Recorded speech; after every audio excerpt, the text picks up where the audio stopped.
Kung ganun, mahal ka talaga niya. Ibig sabihin, hindi siya interesado sa kumpanya. Interesado siya sa'yo, anak. Mama, huwag niyo sabihin na mas kinakampihan niyo pa po siya kaysa sa akin. Ano bang sabi niya sa inyo?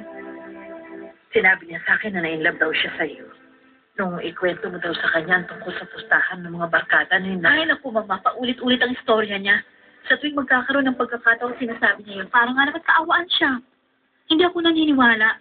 Nagpapaawa lang siya. At naniwala naman kayo. Ay, Betty, naniniwala akong totoo yun. Dahil may nagbubulong sa puso ko na paniwalaan ko yun. Na hindi siya mabubuhay kung wala ka.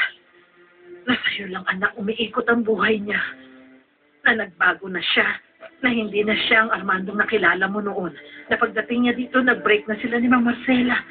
Na simula noon, hindi na daw niya nakuhang tumingin sa kahit sinong babae. Nakuutang na loob, Mama.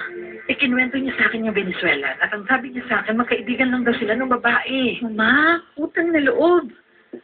Paano niyo nasabi na magkaibigan lang sila, samantalang kapag magkasama sila, parang sila lang tao sa mundo? Utang na loob, tama na nga yan. Baby, hindi mo may tatanggi na nagbago na siya. Mas nag-matured na siya at gwapo na siya ngayon. Hindi mo ba talaga nakikita kung anong nararamdaman niya para sa'yo, anak? Ang totoo, Mama, na in love siya sa akin. Pagbalik ko galing Cartagena. Dahil ang bumalik na Betty ay nagbago na. Hindi gaya nung umalis siya sa kumpanya. Dahil sa ngayon, nagugustuhan na siya ng mga tao. Dahil ba mas presentableng kaibigan na siya ngayon? Pero tama na, Mama. Dahil hindi na ako naniniwala sa mga pinagsasasabi niya. Anak, humihingi pa siya ng isang chance. Alam niyo ba kung anong ginawa sa akin ng lalaki na yun?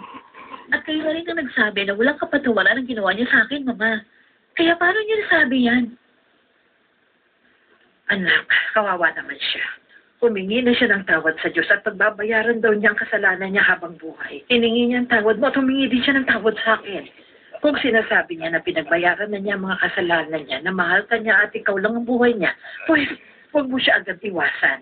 Hayaan mo siya. Bigyan mo siya ng chance. Pero, huwag mong isipin na masama yun, anak. Hmm? Hindi. Hindi, Mama. Dahil siyang sumira ng buhay ko. At pagkatapos ngayon, gagawa siya ng kung ano ng kwento na hindi naman kapani-paniwala. Hindi na ako naniniwala at wala akong balak na ipaubaya ang buhay ko sa kanya. Wala na kaming pag-asa at ayoko na rin pag-usapan yun, Mama. Kung ganun, ikaw nang bahala sa mga yun. Sabi niya, totoo daw ang nakalagay dyan.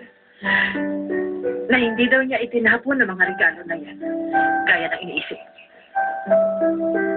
Alam kong gusto niya nang itapon yun. Pero nakuha niya yung diary ko, kaya hindi niya nagawa yun.